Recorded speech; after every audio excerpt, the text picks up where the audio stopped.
Welcome, dear listener, to another gentle journey through the quiet folds of history, where the past unfolds like a scroll, revealing stories that are both distant and deeply human. This is Boring History for Sleep, a place where the weight of the modern world can slip away, replaced by the soft cadence of long-ago lives. Tonight, we invite you to step into the intricate, ordered world of 17th century Japan. Under the reign of the Tokugawa shogunate, a time when peace came at the cost of rigid control, and every life was woven into a tapestry of duty, tradition, and resilience.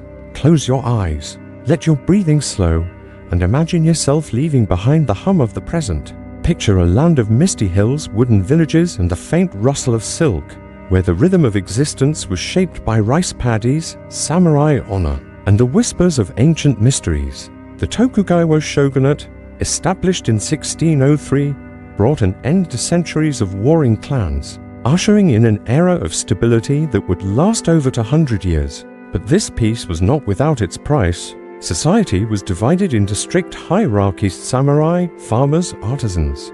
Merchants, each bound by rules that governed every aspect of life, from the clothes you wore to the dreams you dared to dream. For most, life was a cycle of labor, tethered to the land or the will of those above. Yet within this rigid world, there were stories of struggle, ambition, and enigma, each unfolding in its own quiet rhythm, waiting to be explored. Tonight's video, Why It Sucked to Be an Edo-period Japanese Peasant and More, takes you deep into this world. We begin in the muddy fields of a rural village where you are a peasant farmer, your days consumed by the relentless demands of rice and the weight of your lord's expectations. From there, we'll follow the solitary path of Miyamoto Musashi, a swordsman whose legend was forged in duels and discipline. Then, we'll dive into the mystery of the Yonaguni Monument, a sunken enigma that whispers of a lost past. Finally, we'll step into the opulent court of a daimyo, where power and beauty danced amid cherry blossoms and intrigue.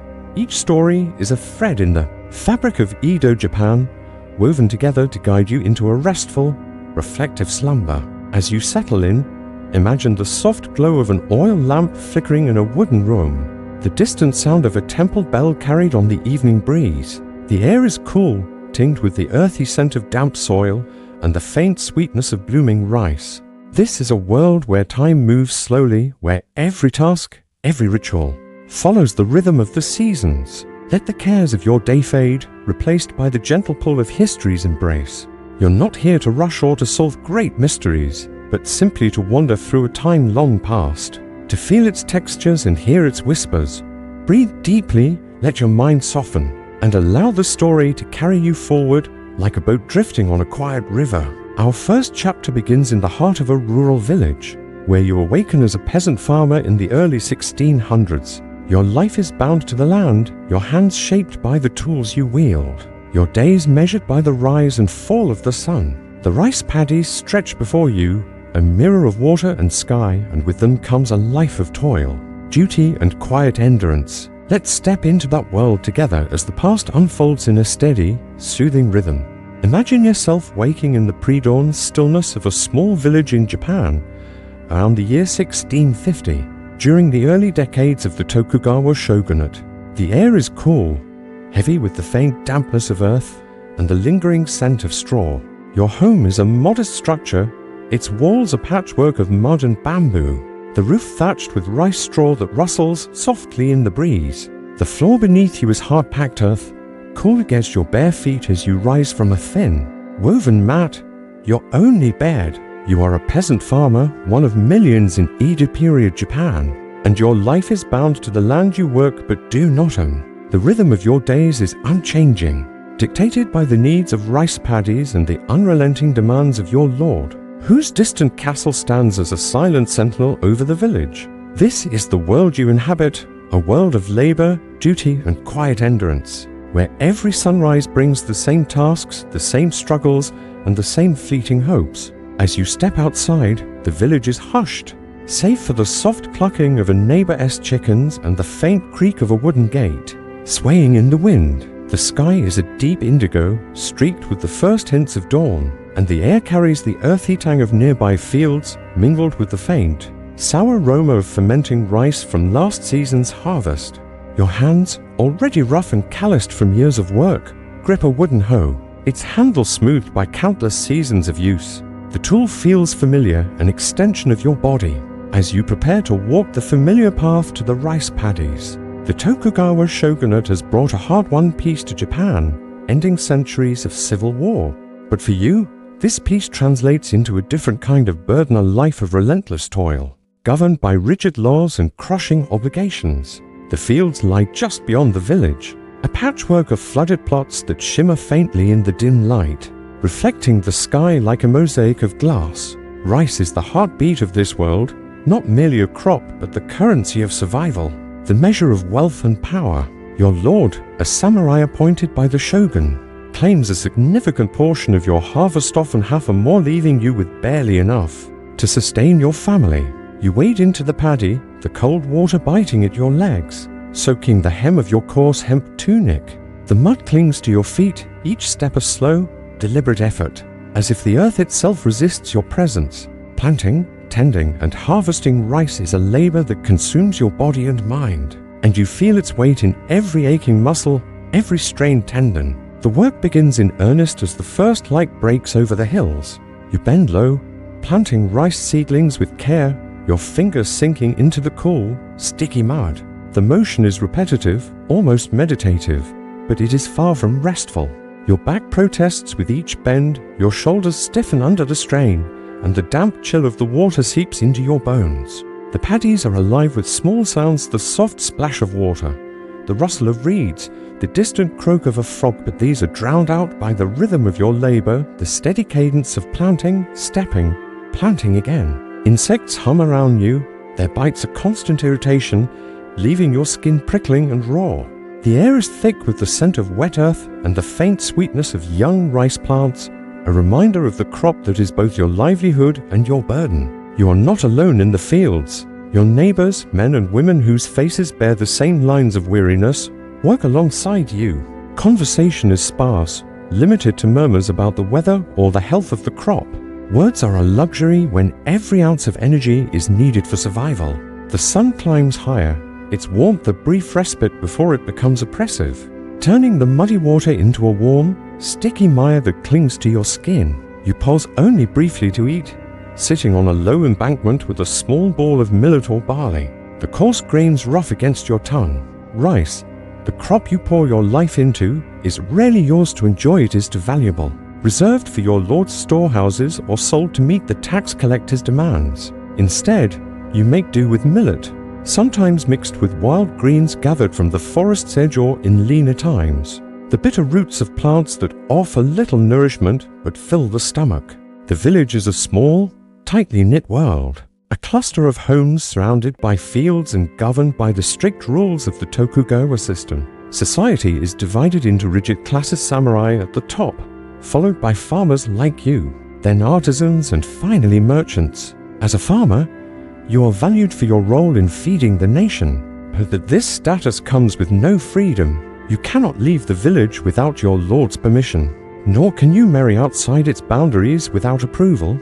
Even your clothing is dictated by simple hemp or cotton garments dyed in muted blues or browns, designed to reflect your station and nothing more. The samurai who oversee the village are both protectors and enforcers, their presence a constant reminder of your place in the hierarchy. You've seen their swift justice, a neighbor beaten for failing to pay taxes, another's land seized for a whispered complaint. The memory lingers, a quiet warning to keep your head down and your hands busy.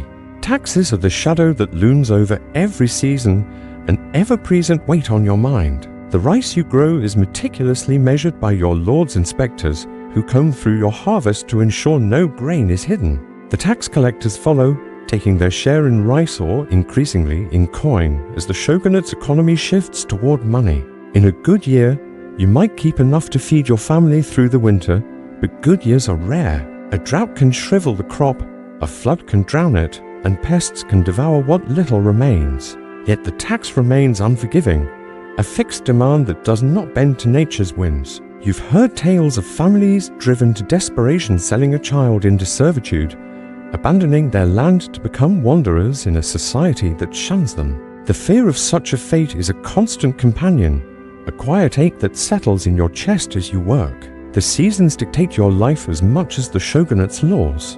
Spring is the time for planting, your hands plunging into the mud to set each seedling with precision. The work is slow, requiring patience and care, for a poorly planted field yields a poor harvest. Summer brings the endless task of weeding, battling the grasses that threaten to choke the rice.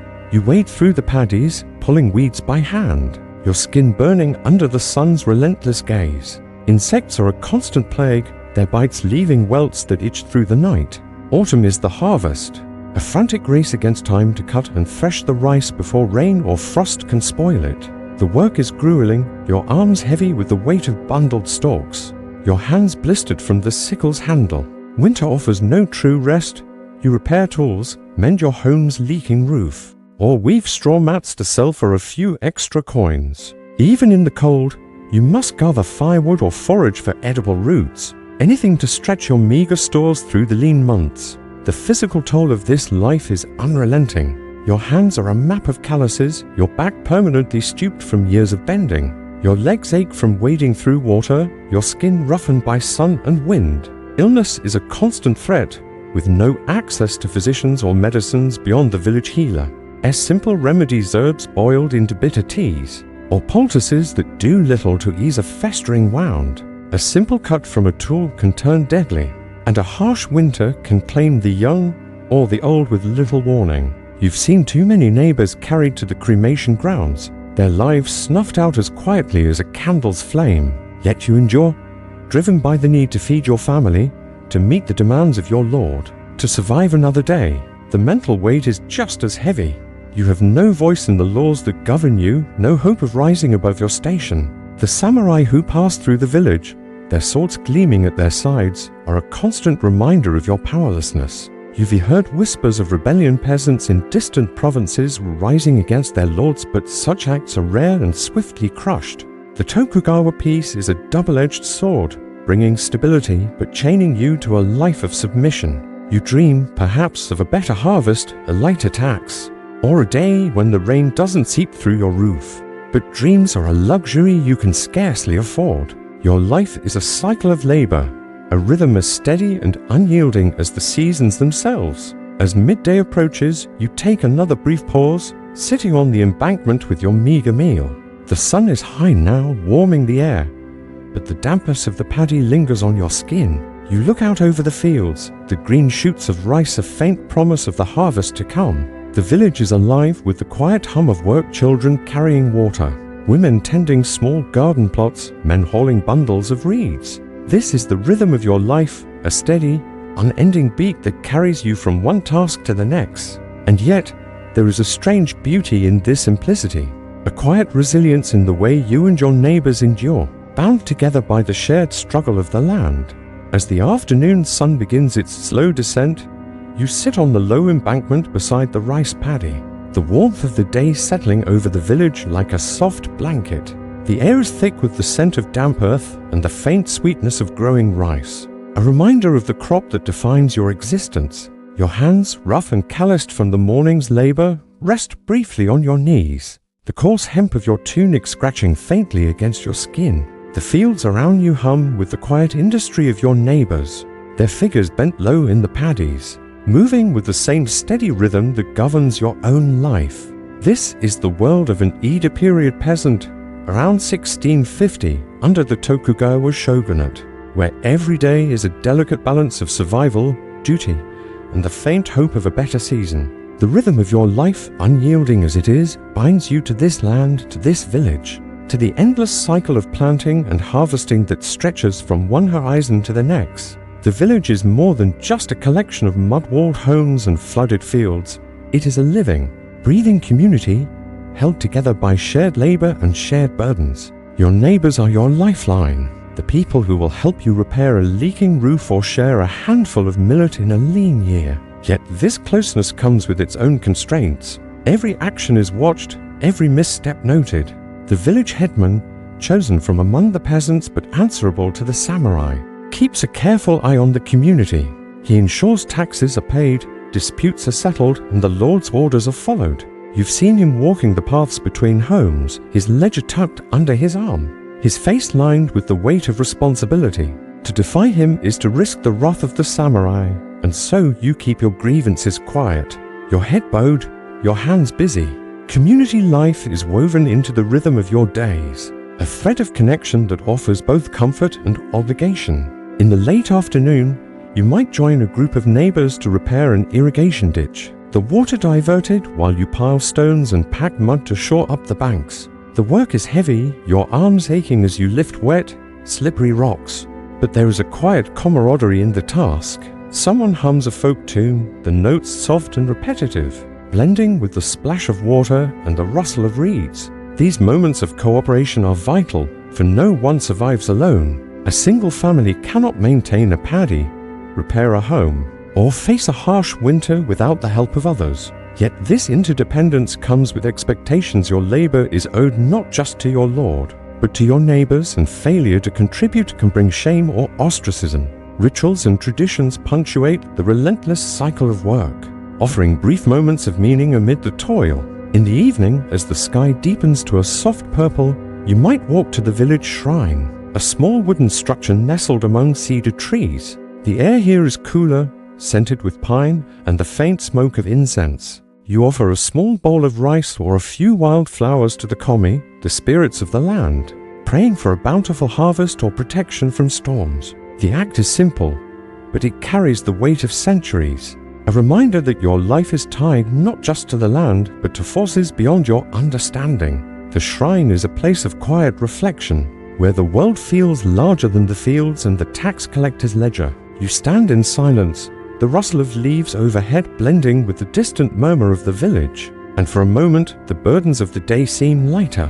Festivals, though rare, are the heartbeat of village life, moments when the grind of labor pauses and the community comes alive. Once or twice a year, perhaps during the rice harvest or the spring planting, the village gathers for a matsuri, a celebration to honor the kami or mark the turning of the seasons. You join your neighbors in the open space near the shrine, where a bonfire casts a warm glow over faces weary from work. Drums echo through the night, their steady beat a counterpoint to the rhythm of your daily tasks. Women in their best cotton kimonos, still simple, but carefully mended, perform traditional dances, their movements slow and graceful, like the swaying of rice in the wind. You might share a small cup of sake, brewed from last year's surplus, its warmth spreading through your chest. These moments are fleeting, but they linger in your memory, a rare chance to feel part of something greater than the endless cycle of labor. Yet even these celebrations are tinged with duty.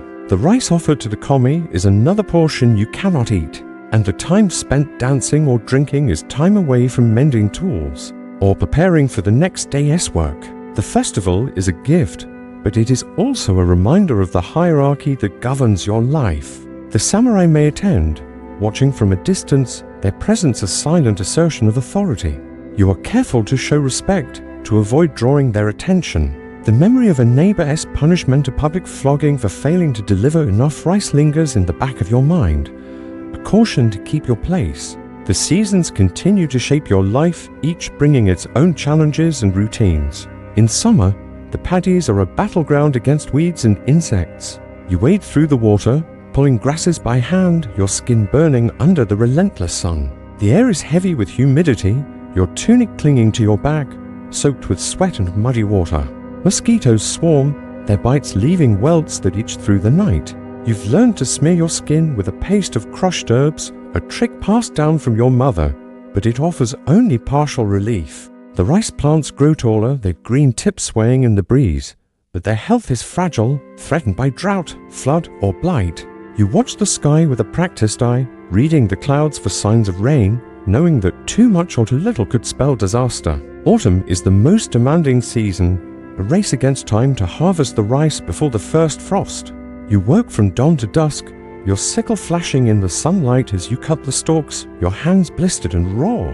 The air is filled with the dry, earthy scent of cut rice, a smell that carries both promise and pressure. The harvest must be gathered, threshed and stored quickly, for a sudden rain can rob the crop in the fields. Your family joins you, even the youngest children carrying small bundles to the drying racks. The village moves as one, every hand needed to ensure the crop is saved. The work is exhausting, your body pushed to its limits, but there is no choice. Failure means hunger, or worse, the loss of your land. Winter brings a different kind of hardship. The fields lie fallow, blanketed in frost or snow, and the village turns inward.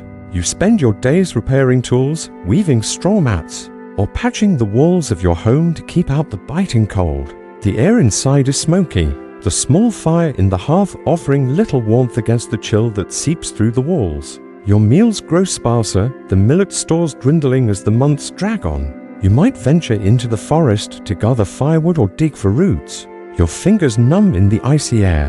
Hunger is a constant companion, a dull ache that never fully leaves. You've learned to ration carefully, to stretch every grain. But there are nights when you go to bed with your stomach growling, the cold making sleep elusive. The community offers some protection against the winter's harshness. Neighbors share what they can, a handful of dried fish, a few pickled plums, and you repay the favor when possible. The village headman organizes work parties to clear snow from paths or repair communal structures, ensuring the village survives the cold. These tasks are grueling, but they reinforce the bonds that hold the community together. You've seen families who tried to go it alone, refusing to share or contribute, and they rarely last. The village is a web, and every thread must hold for it to endure. The mental toll of this life is as heavy as the physical. You live in a world where choice is a luxury you cannot afford. The laws of the shogunate are absolute, enforced by samurai whose authority is unquestioned. You've heard stories of distant rebellions, peasants driven to desperation by taxes or famine, but they are rare and always end in defeat. The Tokugawa peace is a cage offering stability but no freedom. You cannot leave the village, cannot change your trade, cannot dream of a life beyond the fields. The samurai who ride through, their armor gleaming, are a constant reminder of your place. You bow low, avoiding their gaze, knowing a single misstep could bring ruin. Yet there are moments of quiet resilience, small acts that defy the weight of your life. You teach your children the songs your parents taught you, their voices soft in the dim light of the hearth. You share a story with a neighbor, the tale of a fox spirit or a long-ago hero, the words of small rebellion against the monotony. You tend the rice with care, knowing that each plant is a step toward survival. These acts are not grand, but they are yours, a way of carving meaning from the endless cycle of labor. As night falls, you return to your home, the air now cool and sharp with the scent of wood smoke. Your meal is simple millet porridge, perhaps a few wild greens if the season has been kind. You sit with your family in the flickering light of an oil lamp, the silence broken only by the crackle of the fire. The day has been long, your body heavy with exhaustion, but tomorrow waits with the same tasks, the same fields, the same unyielding rhythm. You lie down on your mat, the straw creaking beneath you, and let the world fade. The stars hidden by clouds, the village settling into a quiet that feels both eternal and fleeting. This is the life of an Edo-period peasant, a life of toil and endurance, bound by the land and the laws of a distant shogun. Yet within this struggle, there is a quiet strength, a rhythm that carries you forward. Season after season, day after day, as we leave the fields behind, we turn to another figure in this world, a man whose life was shaped not by rice, but by the blade. Miyamoto Musashi, the legendary swordsman whose story awaits in the next chapter. As the quiet of the village fades, the muddy fields and the steady rhythm of the peasant's life recede into the distance. We turn our gaze to a different figure in the world of Edo-period Japan. The year is now 1584, and the Tokugawa shogunate has yet to fully tighten its grip on the land, though its foundations are being laid.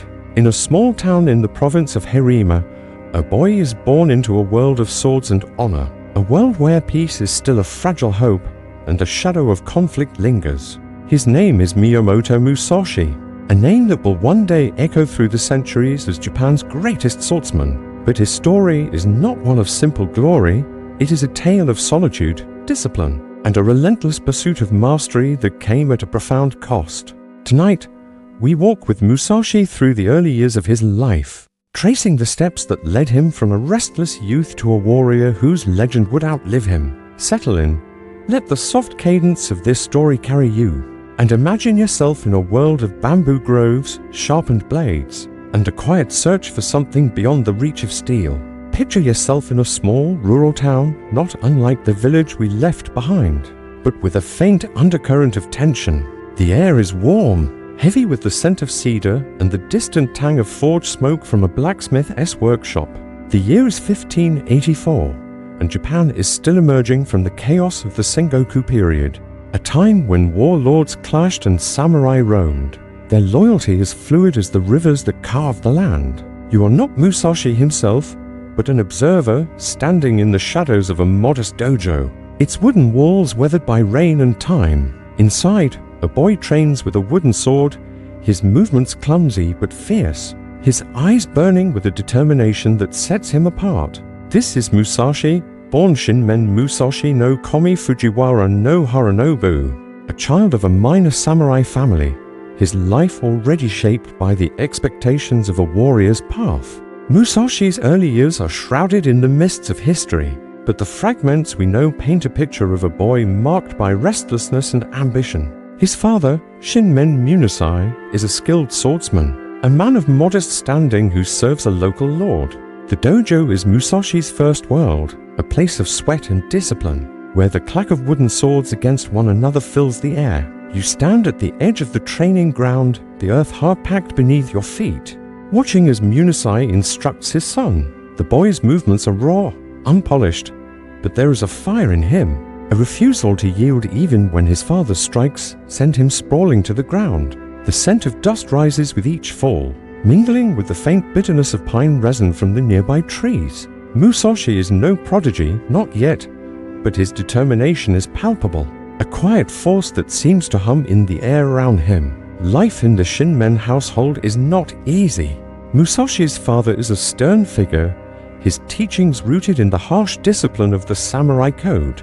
You can imagine the weight of those lessons, the expectation that Musashi will uphold the family's honor, even as a child. The dojo is a place of learning, but also of conflict. Stories passed down through time suggest that Musashi's relationship with his father was strained, marked by arguments and, perhaps, moments of violence. The details are lost, but you can picture the young Musashi, his small frame tense with defiance, standing in the dim light of their home, the air thick with unspoken words. The house itself is simple, its tatami mats worn from years of use, the walls adorned with little more than a single scroll bearing a calligraphic poem. Outside, the world is changing as the warlord Toyotomi Hideyoshi begins to unify Japan. But for Musashi, the battles are closer, fought in the heart and the dojo. By the age of 13, Musashi steps into the world of duels, a path that will define his life. You stand at the edge of a clearing, the grass damp beneath your feet, the air cool with the promise of evening. It is 1596 and Musashi, still a boy by modern standards, has challenged a swordsman named Orima Kehei, a wanderer known for his skill with the blade. The duel is not a grand spectacle but a quiet affair, held in a secluded grove where the only witnesses are the whispering trees and a few curious villagers. Musashi carries a wooden sword, a bokken, its weight familiar in his hands. His opponent, older and more experienced, moves with confidence, his eyes assessing the boy's stance. The air is heavy with the scent of moss and earth, the silence broken only by the rustle of leaves and the soft creak of armor. The duel is swift, a blur of motion that ends with Orima Kehei defeated, his pride humbled by the boy's raw determination. Musashi's victory is not celebrated with fanfare. There are no cheers, no crowds. Instead, he walks away, his breath steady, his mind already turning to the next challenge. You watch him go, his figure small against the vastness of the grove, and you sense the weight of what he has done. To defeat a man in single combat at 13 is no small feat, but it is also a step into a world of danger and isolation. Musashi has proven himself, but at a cost. Each victory sets him further apart, a solitary figure even among those who know him. This first duel is a turning point, a moment that shapes the path Musashi will follow. You follow him through the years that follow as he wanders the countryside, seeking out opponents to test his skill. The Japan of his youth is a land of transition, caught between the fading chaos of the Sengoku period and the emerging order of the Tokugawa shogunate. Samurai roam the roads, some loyal to lords, others masterless, their swords their only currency. Musashi is among them, a young man with no lord, no fixed allegiance, driven by a need to prove himself against the blade. You can imagine him walking along a dirt path, his straw sandals kicking up dust, his 2 swords, a katana and a shorter wakizashi tucked into his belt. The air is warm, scented with wildflowers and the faint smoke of distant villages. But there is a tension in his stride, a readiness for the challenges that lie ahead. Musashi's early duels are not mere fights, they are a quest for mastery, a search for something deeper than victory. You stand in the shadows of another duel, this one in 1604 when Musashi is 20. He faces a swordsman from the Yoshioka school, a renowned family of martial artists in Kyoto. The setting is a quiet courtyard, the stones cool underfoot, the air thick with the scent of cherry blossoms. Musashi's opponent, Yoshioka Saijiro, is confident, his blade gleaming in the morning light. The duel is intense, a dance of precision and instinct, but Musashi's focus is unyielding. He strikes with his bokken, disarming Saijiro and leaving him defeated but alive. The victory brings Musashi fame, but also enemies. The Yoshioka family will not forget this humiliation. You watch as Musashi moves through these early years, his life a series of challenges and solitary wanderings. He travels from town to town, his possessions few, a spare kimono, a straw hat, his swords. The roads are dusty, the air heavy with the scent of pine and the distant tang of rain. He sleeps in temples, under trees, or in the homes of those who offer him shelter, but he never stays long. There is a restlessness in him, a need to test himself against the best, to refine his skill until it is unmatched. Yet this path is lonely. Musashi has no family to return to, no lord to serve, no companions who share his journey. The samurai code, Bushido, demands honor and discipline, but for Musashi, it is also a solitary creed, one that sets him apart from the world around him. The duels are not without their toll. Each victory hardens Musashi, sharpening his skill, but also deepening his isolation. You can imagine him sitting by a small fire at night, the flames casting shadows on his face, his hands tracing the edge of his sword as he reflects on the day's fight. The air is cool, scented with wood smoke and the faint dampness of a nearby stream. He is young, but his eyes carry the weight of someone who has seen life slip away under his blade. The samurai's world is one of honor, but it is also one of consequence. Every duel carries the risk of death, and every victory leaves a mark on the soul. Musashi does not revel in these moments.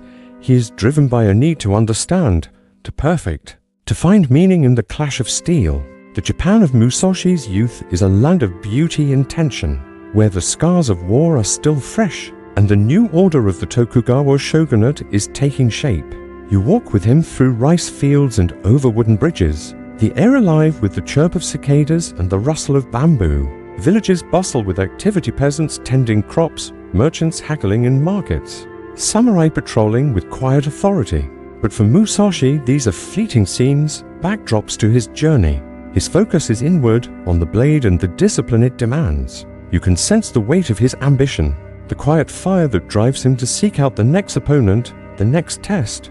As Musashi's reputation grows, so does the danger. The Yoshioka family, humiliated by his victory over Saijiro, seeks revenge. You stand in the background of another duel, this one against Seijiro's brother, Denshikiro, in a Kyoto temple courtyard. The air is heavy with the scent of incense and polished wood, the silence broken only by the soft shuffle of sandals on stone. Musashi's movements are precise, his bokken a blur as he defeats Denshikiro, again sparing his life. But the Yoshioka will not let this pass. The stage is set for a greater confrontation, one that will test Musashi's skill and resolve in ways he cannot yet foresee. This is the world of Miyamoto Musashi in his early years, a world of discipline and danger where every step is a step toward mastery and every victory comes with a price. As we pause here, we leave Musashi on the road, his figure solitary against the horizon, his swords at his side. His story is far from over, and in the next part, we will follow him to one of his greatest challenges, a moment that will cement his legend and deepen the tragedy of his life. as we leave the young Miyamoto Musashi on the dusty roads of Japan. Still finding its footing under the Tokugawa shogunate, we follow him into the heart of his legend, a journey marked by steel solitude and a quiet search for mastery. The year is now 1612, and Musashi, at the age of 28, is no longer the brash youth of his early duels. His name is known across the land, whispered in dojos and marketplaces, a swordsman whose skill with the blade is matched only by his relentless drive. Yet this fame comes with a shadow, a weight that grows heavier with each victory. Imagine yourself standing on the edge of a new chapter in his life. The air cool with the promise of dawn, the scent of salt and seaweed drifting on the breeze. This is the world of Musashi's greatest triumphs and deepest struggles. A world where every step forward is a step deeper into isolation. Settle in, let the steady rhythm of this story carry you, and picture the soft clink of a sword against its scabbard, the rustle of a straw hat in the wind. As we walk with Musashi toward his destiny, you find yourself in Kyoto in the spring of 1604. Shortly after Musashi's victories over the Yoshioka brothers, the city is alive with the hum of merchants, the clatter of wooden geta on stone paths, and the faint fragrance of cherry blossoms drifting through the air. Musashi has defeated Yoshioka Saijuro and Denshikiro, but the Yoshioka school, a proud family of swordsmen, will not let these losses go unanswered. The stage is set for a final confrontation, one that will cement Musashi's reputation and deepen the tragedy of his path. You stand at the edge of Ichijoji Temple, its grounds quiet in the early morning, the air heavy with the scent of polished wood and incense. The temple's pines cast long shadows across the earth, their needles soft underfoot. Musashi has been challenged by the entire Yoshioka clan, who seek to restore their honor through a masked duel, a rare and dangerous event. The battle at Ichijoji is not a single duel, but a chaotic clash, with dozens of Yoshioka swordsmen arrayed against one man. Musashi, aware of the odds, arrives early, his two swords at his side, his mind combat alert. You can imagine him standing beneath the temple's eaves, his straw hat tilted low, his hands resting lightly on the hilts of his katana and wakizashi. The air is still, broken only by the distant call of a crow and a soft rustle of leaves. When the Yoshioka arrive, their numbers overwhelming. Musashi moves with a precision that seems almost otherworldly. He fights not with fury, but with focus, his blades a blur of controlled motion. The clash is fierce but brief, the ground soon scattered with the fallen. Though Musashi spares as many as he can, the Yoshioka are defeated, their school's reputation shattered, and Musashi walks away, his legend growing but his heart untouched by triumph. This victory at Ichijoji, known as the Battle of the Pine Tree, is a turning point, but it is not the peak of Musashi's story. You follow him as he continues his wanderings, his life a tapestry of jewels and solitary reflection. The roads he travels are quiet, lined with bamboo and cedar, the air thick with the scent of earth and distant rain. Musashi seeks out opponents across Japan, from wandering ronin to masters of renowned schools. Each duel a step toward refining his art. Yet with each victory, the weight of his solitude grows. He has no home, no family, no lord to serve. His companions are his swords and his thoughts, his life a pilgrimage with no clear destination. You can picture him pausing by a stream, the water cold against his hands as he washes the dust from his face, his eyes scanning the horizon for the next challenge. The most famous moment in Musashi's life comes in 1612, on a small island off the coast of Kyushu. You stand on the shores of Ganyu Island, the waves lapping gently at the rocky beach, the air heavy with salt and the faint tang of seaweed. Musashi has been challenged by Sasaki Kojiro, a swordsman whose skill rivals his own, known for his deadly swallow-cut technique. The duel is arranged at dawn, and Musashi, ever strategic, arrives late, unsettling his opponent. You watch as he steps from a small boat, his figure silhouetted against the rising sun, his weapon not a steel sword but a bokken carved from an oar, its weight balanced in his hands. The beach is quiet, the only sounds the crash of waves and the cry of gulls overhead. Kojiro, dressed in fine robes, his long sword gleaming, stands ready, his confidence unshaken. Musashi, in contrast, is unkempt, his kimono worn, his hat shielding his eyes. The duel is not a prolonged battle, but a single, decisive moment. Musashi uses the sun's glare to his advantage, striking with his wooden sword in a movement so swift it seems to blur with the light. Kojiro falls, his life extinguished in an instant, and the beach returns to silence. Musashi does not linger. He steps back into his boat, the oar dipping into the water, and rows away, the island fading into the mist. This duel, the most celebrated of his life, is a triumph of strategy and skill. But it is also a moment of profound isolation. Musashi has proven himself unmatched. But at what cost? You follow Musashi as he moves into his later years, his life shifting from the battlefield to the realm of thought. The Japan around him is changing, the Tokugawa shogunate now firmly in place. Its laws bringing order but also rigidity. Musashi, now in his 30s, begins to turn inward, seeking not just victory but understanding. You can imagine him sitting in a quiet temple, the air thick with the scent of incense and old wood, his hands tracing the lines of a scroll as he begins to write. His thoughts turn to strategy, to the principles that have guided his life. He travels less now, spending time in the service of lords who value his skill. Though he never fully binds himself to any one master, his life remains his own, a solitary path marked by discipline and reflection. In his 40s, Musashi retreats to a cave on Mount Iwato in Kyushu to write his masterpiece, the Book of Five Rings. You picture him there, the cave cool and damp, the air heavy with the scent of stone and moss. A small oil lamp casts flickering shadows on the walls, its light barely reaching the scrolls spread before him. Musashi writes with care, his brush moving in steady, deliberate strokes, capturing the essence of his art. The book is not just a manual of swordsmanship, but a philosophy, a guide to strategy and life. He speaks of the five elements: earth, water, fire, wind, and void, each a principle for understanding conflict and balance. The words are simple but profound, a reflection of a man who has fought countless battles and found meaning beyond the blade. This period of Musashi's life is one of quiet intensity.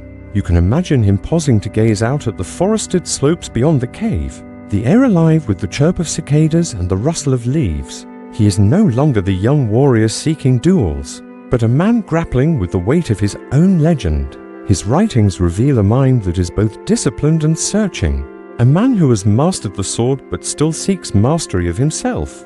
The cave is a place of solitude, but also of creation, where Musashi distills a lifetime of experience into words that will outlive him. Musashi's later years are spent in relative peace, though he never fully escapes the shadow of his past.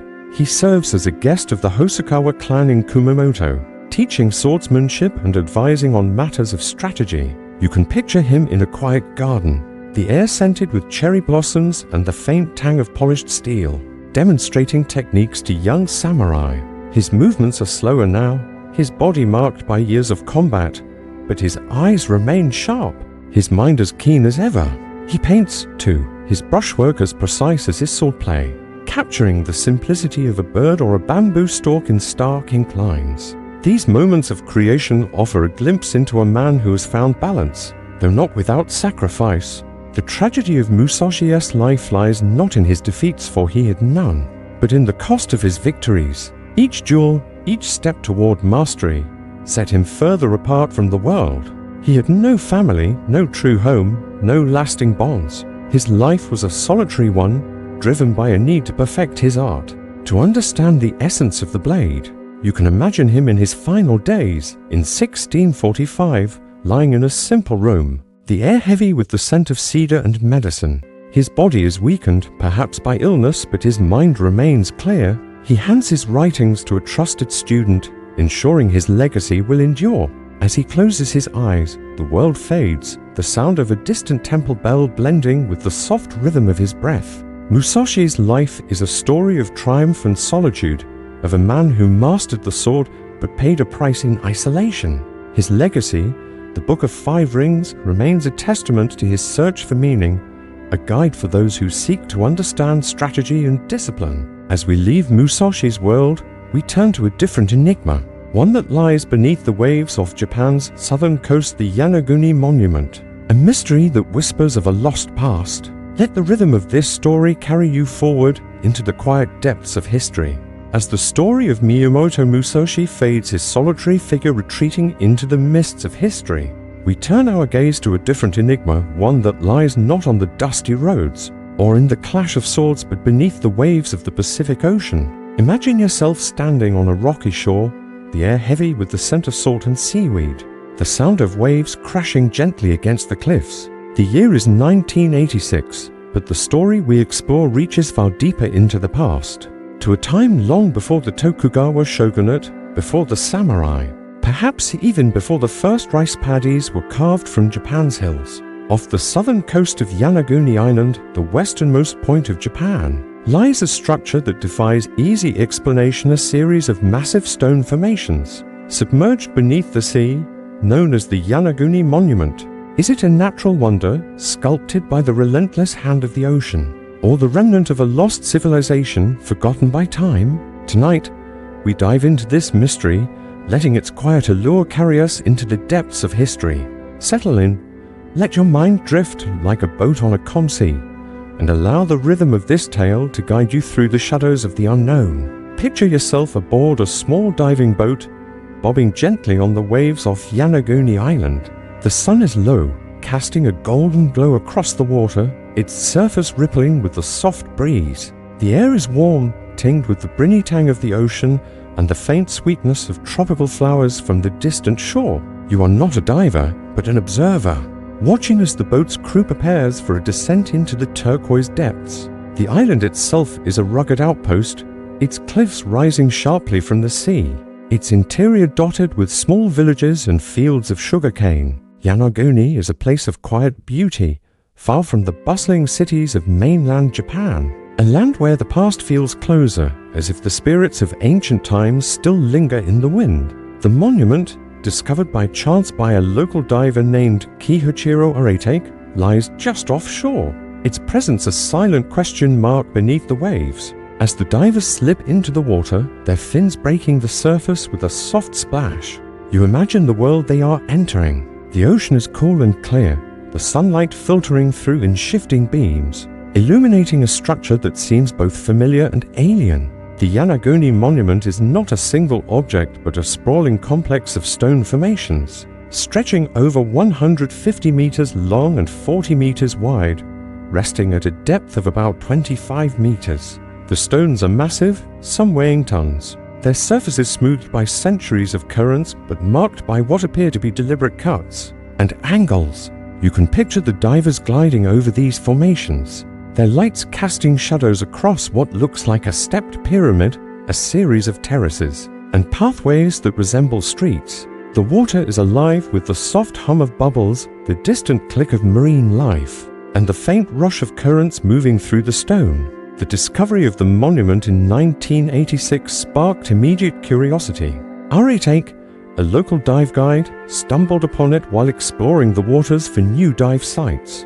He described it as a city under the sea, its shapes too precise to purposeful, to be mere coincidence. You can imagine his first glimpse, the shock of seeing straight edges and sharp corners where nature typically carves with softer hands. The monument's most striking feature is a massive, rectangular platform, its surface flat and smooth with steps leading down to lower levels.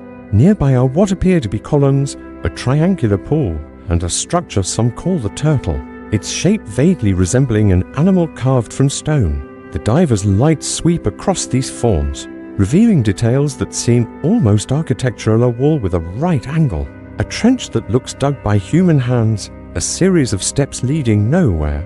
The question that lingers as you drift above this underwater world is whether these formations are the work of human hands or the artistry of nature. The ocean is a powerful sculptor, capable of shaping stone over millennia through the relentless action of waves, tides, and currents. Yet the Yonaguni Monument's features are strikingly regular, its lines too precise for many to dismiss as mere geology. You can imagine the debates that followed its discovery. Scholars and divers gathering in quiet rooms, their voices measured as they pored over photographs and measurements. Some argue it is a natural formation, a product of tectonic activity and erosion, common in this region where the Pacific Plate meets the Philippine Sea Plate. Others, however, see the hand of an ancient people, a civilization lost to time. perhaps predating Japan's earliest known cultures. To understand the monument's mystery, let's step back into the deep past, to a time when the world was very different.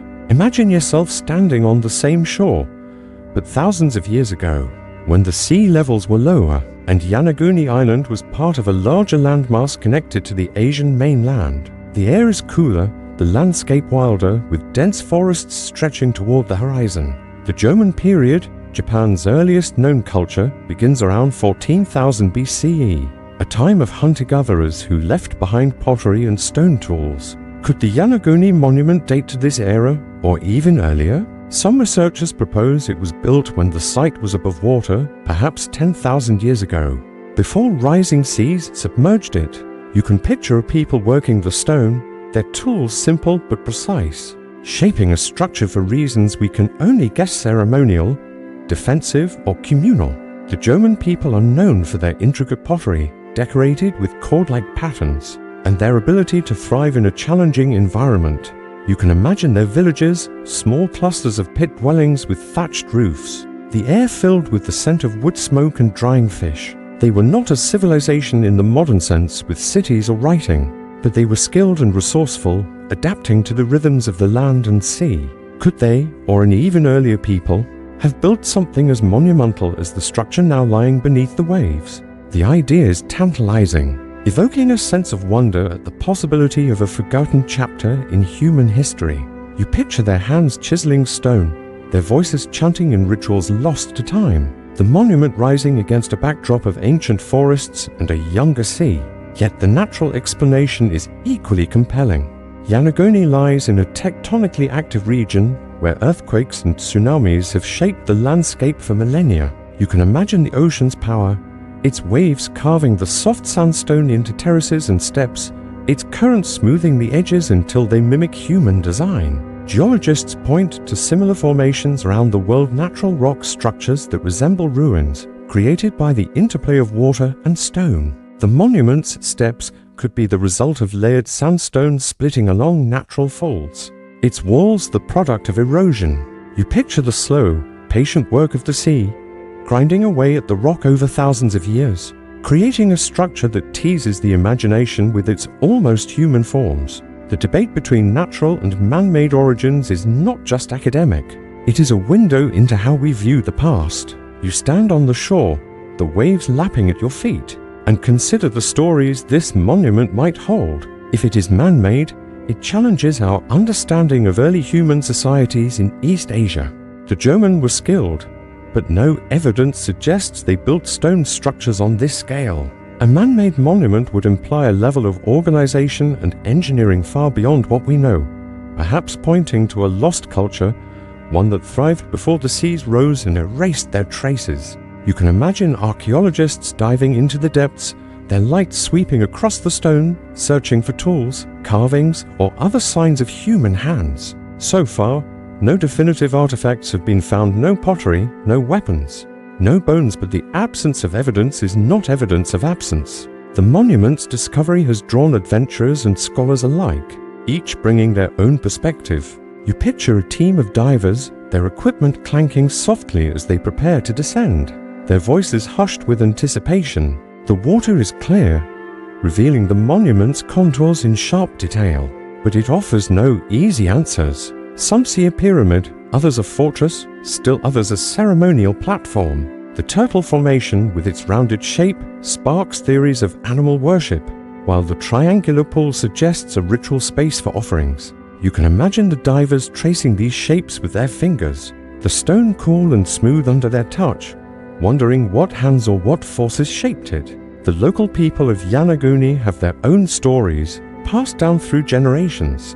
You can picture an elder sitting by a fire, the air scented with burning cedar, telling tales of sea spirits and ancient builders. The island's folklore speaks of kami, the spirits that inhabit the land and sea, and some believe the monument is their work, a sacred site submerged by divine will. These stories add another layer to the mystery, blending myth with history in a way that feels timeless. You imagine the villagers gathering at the shore, their offerings of rice and sake floating on the waves, a gesture to the unseen forces that guard the monument's secrets. As you drift above the monument, the water cool and quiet around you, the mystery deepens. The stone formations seem to pulse with questions, their shapes both familiar and unknowable. Were they carved by human hands, a testament to a forgotten people, or shaped by the sea? A reminder of nature's endless creativity? The answer lies somewhere in the interplay of evidence and imagination, a puzzle that invites wonder without demanding resolution. Let the gentle rhythm of the waves carry you as we pause here, the monument's secrets still hidden beneath the sea, waiting for the next chapter of our exploration. As we linger above the submerged stones of the Yonaguni Monument, the gentle rhythm of the waves carries us deeper into its enigma. The ocean stretches around you, its surface shimmering under a fading sun, the air thick with the scent of salt and the distant sweetness of tropical blooms. From the island's shore, we are no longer in the Edo period of samurai and rice fields, nor in the fleeting moments of Musashi's duels, but in a timeless space where the past whispers through stone and water. The Yonaguni Monument, discovered in 1986 off Japan's southernmost island, remains a puzzler series of massive, angular formations that seem to defy the natural order of the sea. Is it the work of an ancient people, a lost civilization swallowed by rising waters, or merely the ocean's artistry, sculpted over millennia? In this chapter, we dive deeper into the investigations, theories, and cultural echoes surrounding this underwater enigma, letting its quiet mystery unfold like a dream. Settle in, let your mind drift with the current, and imagine the soft hum of the sea as we explore the secrets hidden beneath Yonaguni's waves. Picture yourself back on the diving boat, its wooden deck warm underfoot, the air alive with the creak of ropes and the gentle lap of water against the hull. The divers have returned from their descent, their voices low and measured as they discuss what they've seen. The monument features terraces, steps, and what appear to be carved pathways linger in their minds, their shapes too precise, to deliberate, to dismiss easily. You can imagine their sketches spread out on a weathered table, the pencil lines tracing the outline of a massive platform, its edges sharp as if cut by tools. The turtle formation with its rounded contours and a triangular pool, its shape suggesting a purpose beyond mere chance, spark quiet debates. The divers' lights, dimmed by the water's depth, revealed details that seem almost architectural. A flat surface here, a right angle there, a trench that looks dug rather than eroded. Yet the ocean is a trickster, capable of carving stone into forms that tease the imagination. And the question remains, is this the work of human hands or the patient labor of nature? The archaeological investigations that followed the monument's discovery are a story of curiosity and caution. You can picture a team of researchers in a small office on Yonaguni Island, the air warm and heavy with the scent of salt and paper. Maps and photographs cover the walls, each image a piece of the puzzle. Marine archaeologists, geologists, and historians gather here, their discussions unfolding in a steady rhythm like the tides themselves. One of the first to study the site was Masaoki Kimura, a marine geologist from the University of the Ryukyus. Kimura spent years diving the site, mapping its features with meticulous care. You can imagine him underwater, his equipment clanking softly, his hands tracing the edges of a stone step, the water cool and clear around him. Kimura believed the monument was man-made, a remnant of a prehistoric culture, perhaps dating back 10,000 years when sea levels were lower, and Yonaguni was part of a larger landmass. Kimura's evidence is compelling, though not conclusive. He pointed to the monument's regular-shaped steps, terraces, and what appear to be columns as signs of human craftsmanship. You can picture him noting the precision of a right angle, the smoothness of a flat platform, as if shaped by tools rather than waves. He also identified what he called tool marks on the stone, faint scratches that suggest chiseling or cutting. One formation, a massive block with a carved face, seemed to Kimura like a monumental sculpture, perhaps a guardian watching over the site. You can imagine the divers circling this stone, their lights illuminating its features, wondering if it was meant to represent a deity, a ruler, or something entirely unknown. Kimura's theory posits that the monument was built by a sophisticated culture, one capable of large-scale stonework, before it was submerged by rising seas at the end of the last ice age. Yet not all agree with Kimura's conclusions. You can picture a geologist, perhaps Robert Schoch from Boston University, diving the same waters. His perspective grounded in the slow, relentless work of nature. Schoch argues that the monument is a natural formation. Its shape's the result of geological processes common to Yonaguni's sandstone cliffs. The island lies in a tectonically active region, where earthquakes and tsunamis have sculpted the landscape for millennia. You can imagine the ocean's power, its waves grinding against the stone, splitting it along natural faults to create terraces and steps. The right angles that seemed so human could be the result of layered sandstone fracturing, in predictable patterns smoothed by centuries of currents. Schoch points to similar formations elsewhere, natural rock structures in places like the Bahamas or Norway that mimic human design without requiring a lost civilization. The debate is a quiet one, unfolding in academic papers and hushed conversations, but it carries a weight of wonder. You can imagine the researchers poring over sonar scans, their screens glowing with the monument's outlines, each line a question mark. If the monument is man-made, it would rewrite our understanding of early human history in East Asia. The German culture, Japan's earliest known society, thrived from around 14,000 BCE to 300 BCE, leaving behind pottery and stone tools but no evidence of monumental architecture. You can picture a German village, its pit dwellings nestled in a forested valley, the air thick with the scent of wood smoke and drying fish. The German were skilled, their pottery intricate and functional. But building something like the Yonaguni Monument would require a level of organization and engineering far beyond what we know. Could there have been an earlier culture, now lost, that worked these stones? The idea is a whisper from the past, a possibility that lingers like mist over the sea. The cultural context of Yonaguni adds another layer to the mystery. You can imagine standing on the island's cliffs, the wind carrying the scent of salt and wildflowers as a local elder tells stories of the sea. The people of Yonaguni have long revered the ocean, its spirits, and its secrets. Their folklore speaks of kami, the divine forces that inhabit the land and water, and some believe the monument is a sacred site, perhaps a temple or altar submerged by divine will. You can picture a small ceremony at the shore, villagers offering rice and sake to the waves, their voices soft as they pray for protection. These stories are not evidence in the scientific sense, but they weave a tapestry of meaning around the monument, connecting it to the island's living traditions. The monument's features fuel the imagination. You can imagine diving deeper, the water growing cooler as you descend, the sunlight fading into a soft, blue-green haze. The main platform, often called the pyramid, rises in a series of broad steps, its surface smooth and flat, as if designed for gatherings. Nearby, the turtle formation with its rounded shape suggests to some a ceremonial carving, perhaps linked to ancient beliefs about animals as spiritual guardians. The triangular pool, a shallow basin carved into the stone, evokes images of rituals, perhaps offerings poured into its depths, or water collected for sacred purposes. You can picture the divers tracing these shapes, their hands brushing against the stone, wondering what hands or what forces gave them form. The lack of definitive artifacts complicates the mystery. You can imagine archaeologists searching the site, their tools sifting through the sand, hoping for pottery, tools, or bones that might prove human involvement. So far, nothing conclusive has been found. No German pottery, no stone tools, no traces of human settlement.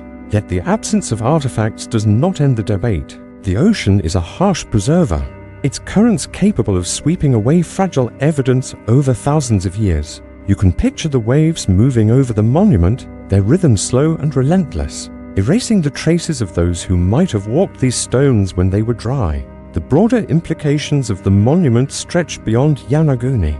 If it is man-made, it suggests a network of early cultures across the Pacific, perhaps connected to other enigmatic sites like Nan Madol in Micronesia, or the underwater structures off India's coast. You can imagine a time when the seas were lower, when people moved across now submerged lands, building and trading and worshipping in ways we can only guess. The monument becomes a bridge to this lost world, a silent testament to human ingenuity or the ocean's artistry.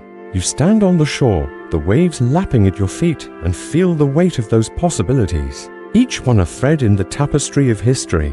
The mystery of the Yonaguni Monument is not one that demands an answer. but one that invites contemplation. You can imagine the divers returning to the surface, their faces thoughtful as they climb aboard the boat, the sun now dipping below the horizon. The monument remains below, its stones silent, its secrets guarded by the sea, whether carved by human hands or shaped by nature. It is a reminder of how little we know of the deep past, how much remains hidden beneath the waves. As we leave this underwater world, we turn to a different facet of Edo-period Japan, a world of opulence and intrigue, the court of a daimyo, where power and beauty danced in the shadow of cherry blossoms.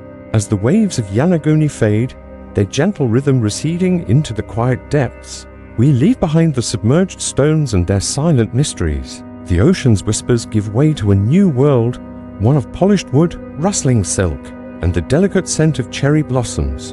Imagine yourself stepping through the gates of a grand castle, its walls rising high above a bustling town, somewhere in Japan during the early 17th century. Under the iron rule of the Tokugawa shogunate, you are no longer the peasant toiling in muddy fields, nor the swordsman seeking mastery, nor the diver exploring ancient ruins. Now, you are a courtier in the service of a daimyo, a powerful feudal lord whose domain shapes the lives of thousands. This is the world of the daimyo's court, a place of opulence and intrigue, where every gesture is measured, every word weighed, and every moment a delicate dance of power and loyalty. Settle in. Let the soft cadence of this story envelop you, and picture the flicker of lanterns, the rustle of fine robes, and the quiet hum of a world both beautiful and precarious. The castle looms before you, its stone walls smooth and imposing, topped with curved roofs that gleam under the morning sun. The air is warm, carrying the faint sweetness of blooming cherries and the earthy scent of polished cedar. You pass through the outer gates, your sandals clicking softly on the stone path, and enter a courtyard alive with activity. Retainers move with purpose, their silk kimonos whispering as they pass, while guards stand watch, their armor gleaming with understated elegance.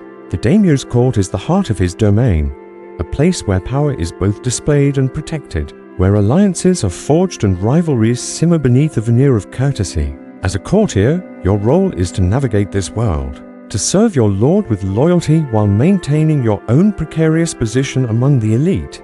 Your day begins early as the first light filters through paper screens, casting soft shadows across the tatami mats of your quarters. Your home within the castle is modest by the standards of the elite, but luxurious compared to the peasant's mud-walled hut. The room is spare, adorned with a single scroll of calligraphy or a delicate ink painting of a crane, its lines stark against the rice paper. You rise from a thick futon, its cotton soft against your skin, and dress in a kimono of fine silk, dyed in muted shades of indigo or green, as befits your rank. The fabric is smooth, its weight a reminder of your status, but also of the expectations that come with it. You tie the obi with care, its knots precise, for appearance is everything in the daimyo. Escort every detail a signal of your place in the hierarchy. The castle is a labyrinth of corridors and courtyards, each space designed to awe and control. You walk through halls lined with polished wood, the air scented with the faint smokiness of incense and the wax of lanterns. Sliding doors, painted with scenes of mountains and rivers, open onto rooms where retainers gather, their voices low and measured. The daimyo's court is not just a residence but a stage, where every action is a performance of loyalty and power. Your role might be that of a scribe, a counselor, or a liaison to other clans, but whatever your duties, they require a delicate balance of deference and ambition. You move through the day with practiced grace, your steps soft on the tatami, your words chosen with care to avoid offense or misstep. The morning is often spent in the daimyo's presence, attending meetings in the great hall. You enter the chamber, its ceiling high and beamed, its walls adorned with screens depicting scenes of ancient battles or tranquil gardens. The daimyo sits on a raised platform, his kimono a rich pattern of gold and black, his sword resting at his side as a symbol of authority. You kneel, your head bowed as he speaks, his voice calm but commanding. The air is thick with the scent of sandalwood and the faint rustle of silk as other courtiers shift in their places. The discussion might concern taxes, alliances, or the shogun's latest edicts, each topic a thread in the intricate web of power that binds the domain to Edo, the shogunate's capital. You listen carefully, noting every word, for a single misstep could cost you your position or worse. Life in the court is defined by ritual, each act a carefully choreographed step in the dance of hierarchy.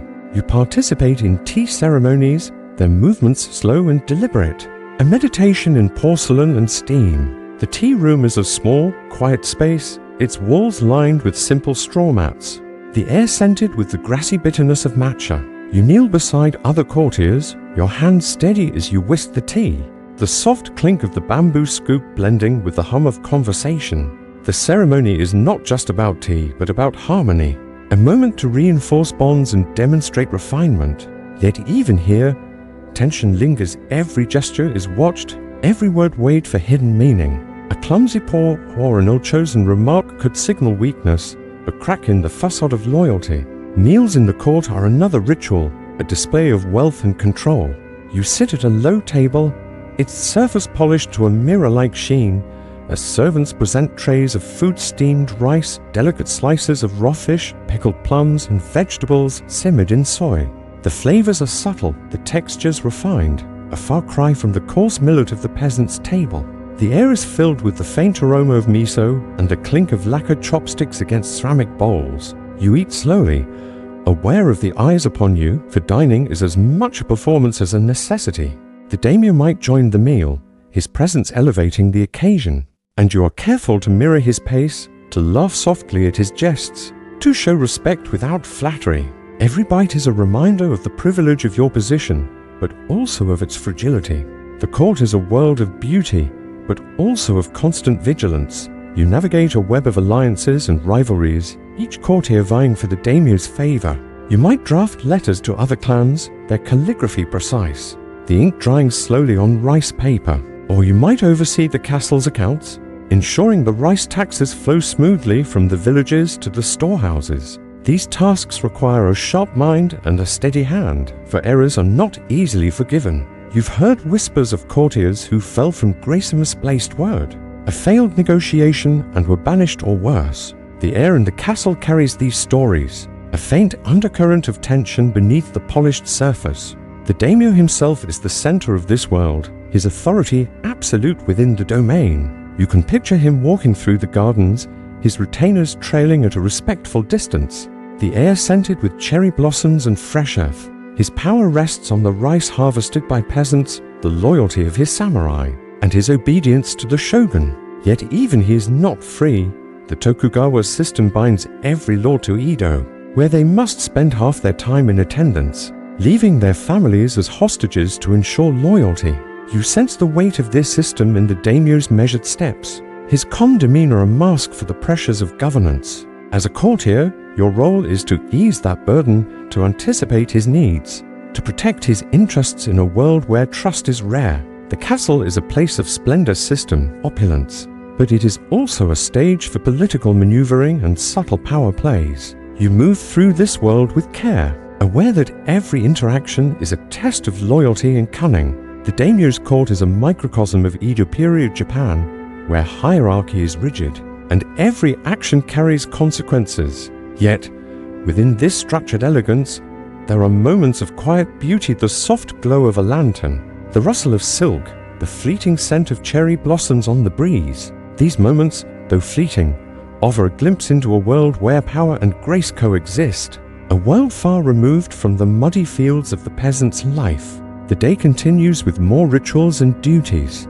You might attend a poetry reading, where courtiers take turns reciting verses, their voices soft and melodic, the air heavy with the scent of ink and paper. The poems speak of fleeting beauty falling blossoms, a distant moon echoing the impermanence of your own position. You listen, your expression composed, but your mind is alert, noting who speaks and who listens, who earns the daimyo's nod of approval.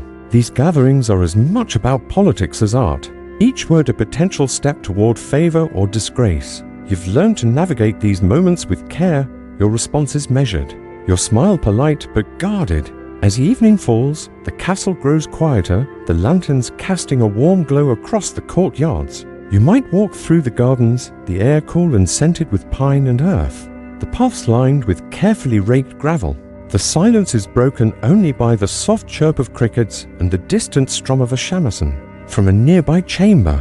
These moments of calm are rare, a brief respite from the constant demands of court life. Yet even here, you are not truly alone. Guards patrol the shadows, and whispers of intrigue linger in the air. The daimyo's court is a place of beauty, but it is also a place of vigilance, where every step is a performance, every word a calculation. This is the rhythm of life in the daimyo's court, a delicate balance of power and grace, where opulence masks the underlying tension. As we pause here, we leave the polished halls and manicured gardens, preparing to delve deeper into the intricacies of this world, where loyalty is both a shield and a chain.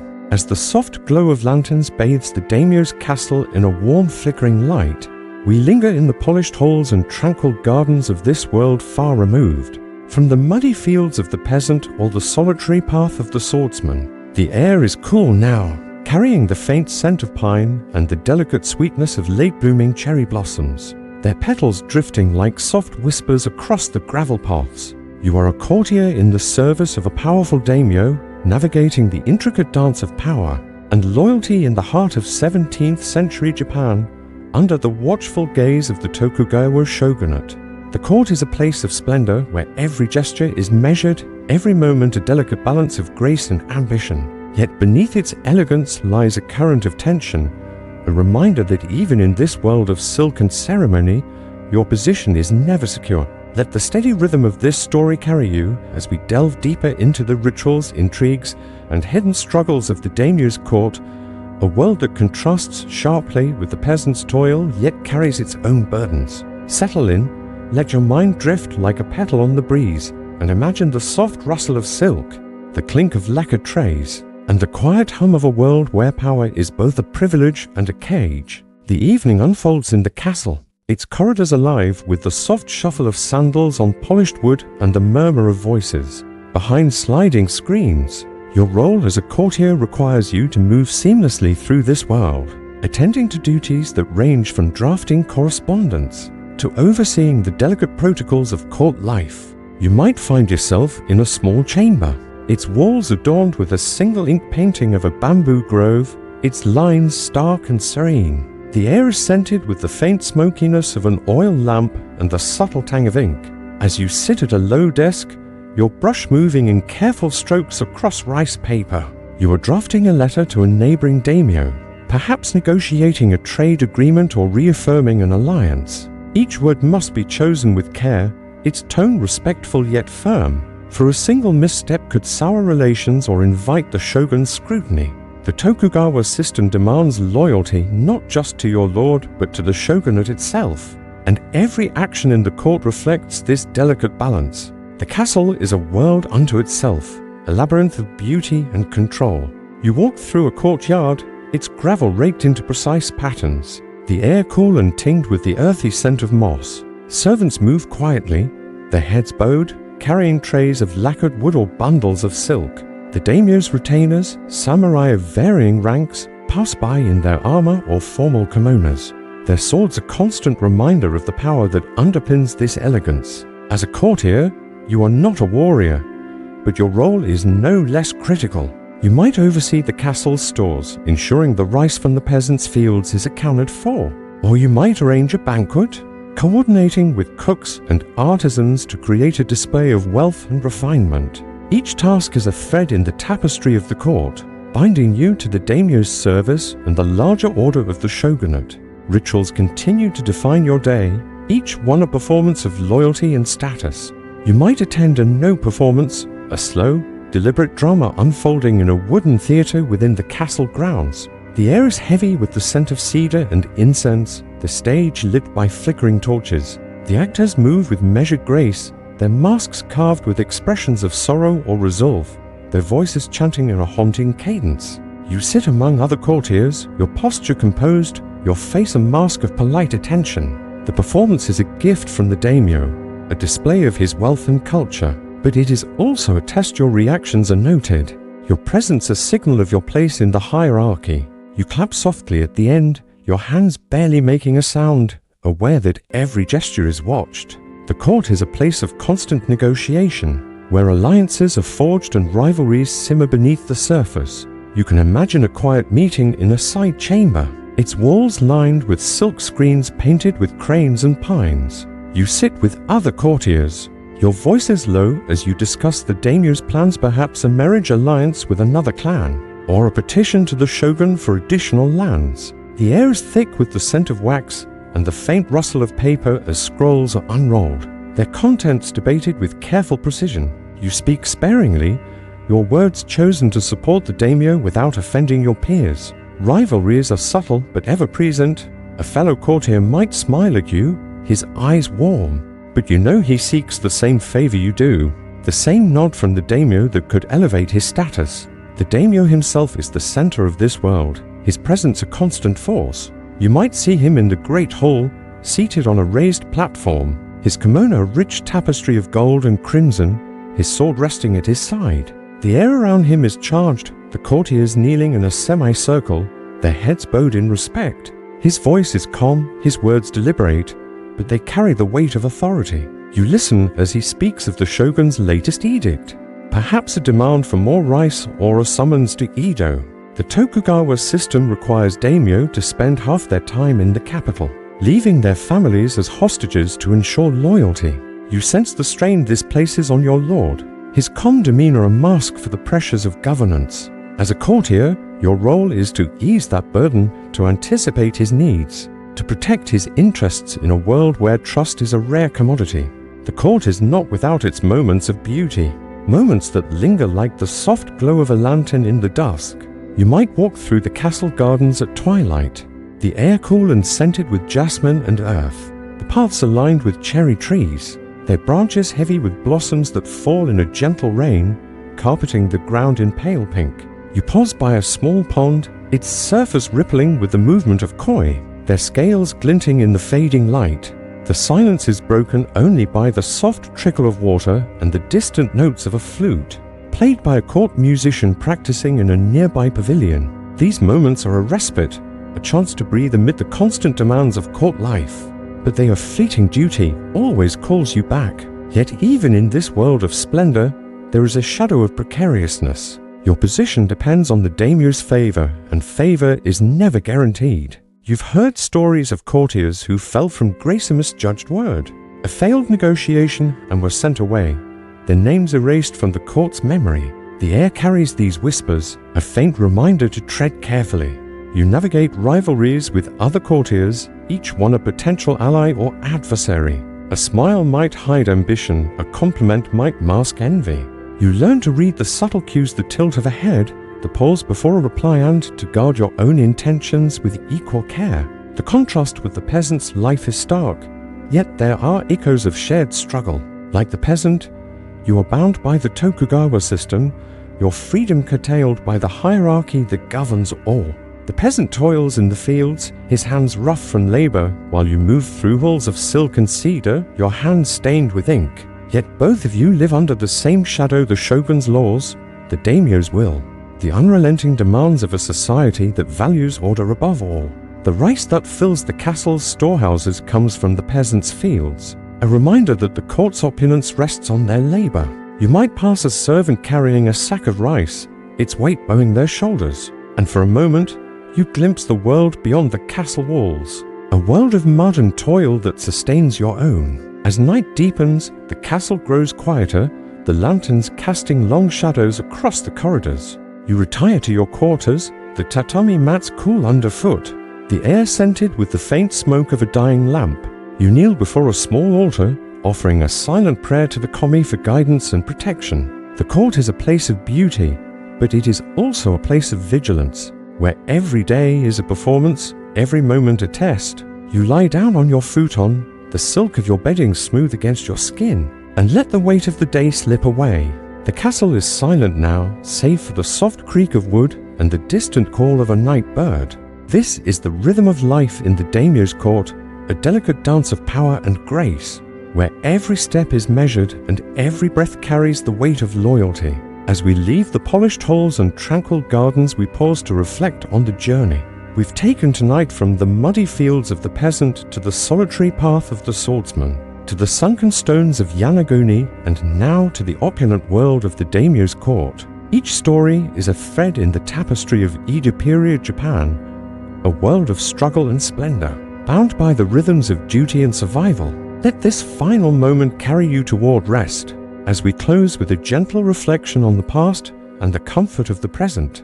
As the soft glow of the daimyo's lanterns fades into the quiet night, their flickering light giving way to the stillness of a world now distant, we pause to gather the threads of our journey through Edo-period Japan and beyond. The castle's polished halls, with their rustling silk and delicate cherry blossoms, recede into the shadows, joining the muddy fields of the peasant, the solitary paths of Miyamoto Musashi, and the submerged stones of the Yonaguni Monument. Each story we've wandered through tonight, each life, each mystery has been a window into a time both beautiful and unyielding, a tapestry woven from the rhythms of labor, honor, wonder, and power.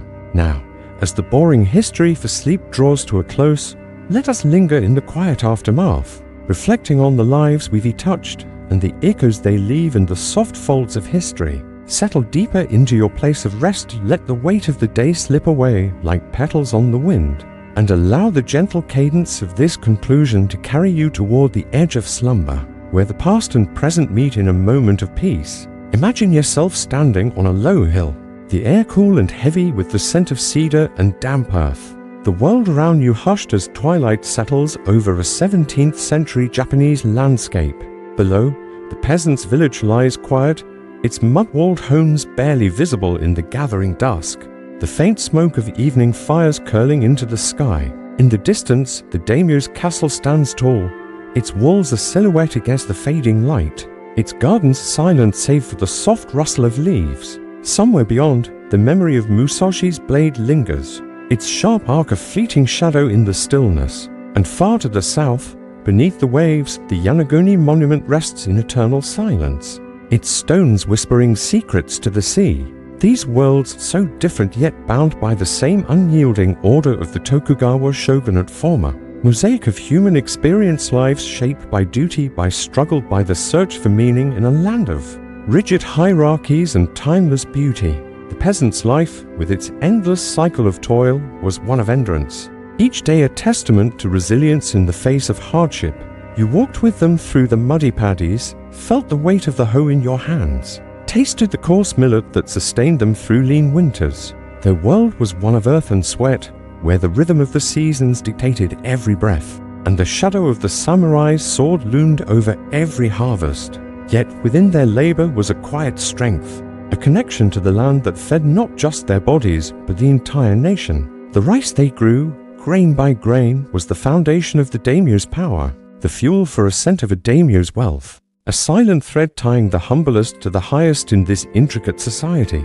Miyamoto Musashi, the solitary swordsman, carried a different burden, one of discipline and isolation. You followed him through dusty groves and temple courtyards, watched his blade carve a path toward mastery, each jewel a step in his relentless pursuit of perfection. His life was a paradox of triumph and tragedy, his victories unmatched, but his path lonely, his legacy etched in the pages of the Book of Five Rings. His was a world of steel and silence, where honor was both a guide and a chain, a life spent seeking something beyond the blade's edge. His story reminds us that greatness comes at a cost, that the search for mastery is a journey as solitary as the roads he walked.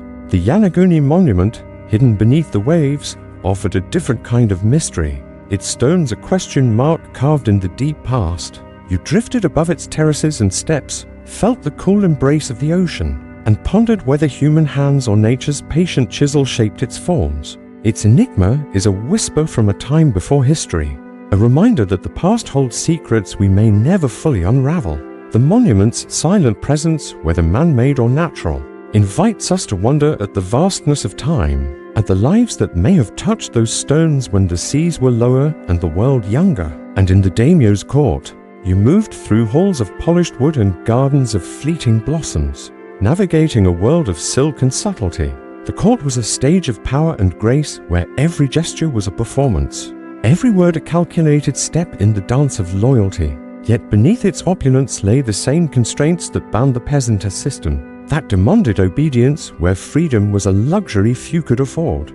The daimyo's wealth rested on the labor of those in the fields, their rice filling his storehouses, their toil sustaining his splendor. The court was a world apart, yet tethered to the same rigid order, a place where beauty and tension walked hand in hand. These stories, though separated by time, place and purpose, are bound by a common thread, the rhythm of lives shaped by duty, by the land, by the unseen forces of tradition and power. The peasant's field, the swordsman's blade, the monument's stones, and the court-esque ceremonies all speak to a Japan caught in the grip of the Tokugawa peace. A peace that brought stability, but also submission. Each life we've explored tonight was a note in this larger symphony, a melody of endurance, ambition, mystery, and elegance. The peasant's toil fed the nation, the swordsman's discipline carved a legend. The monument's enigma whispered of forgotten hands, and the court's rituals wove a tapestry of power. Together, they form a portrait of a world both vibrant and unyielding, where every step was measured, every day a balance of survival and grace. Now, as we draw this journey to a close, imagine yourself leaving that hill, the village and castle fading into the twilight. The air grows softer, the scent of cedar giving way to the quiet comfort of your own surroundings. The past recedes, its stories settling like dust on an ancient scroll, leaving only their echoes to linger in your mind. The peasant's fields, the swordsman's duels, the monument's depths, and the court's intrigues are distant now, their rhythms fading into the gentle hum of the present. You are no longer bound by their labors or their laws, no longer tethered to the muddy paddies or the polished halls. Instead, you rest in a world of your own, where the weight of history is a story told for your repose, a tale to guide you toward the edge of sleep. Let the cares of the day slip away, like cherry blossoms carried on a spring breeze, and feel the softness of your own time, your own place. The struggles of Edo Japan, the peasant's toil, the swordsman's solitude, the monument's mystery. The courtiers' vigilance are far removed, their burdens no longer yours to carry. Here, in the quiet of the present, you are free to drift, to let the stories of the past weave a gentle lullaby. The rice paddies are still, the swords sheathed, the stones silent beneath the waves, the court at rest. All that remains is the rhythm of your breath, slow and steady, carrying you into the embrace of sleep. As the world grows quiet, as the stars emerge above, let the past fade and let rest take its place, a soft and certain comfort to close this night's tale.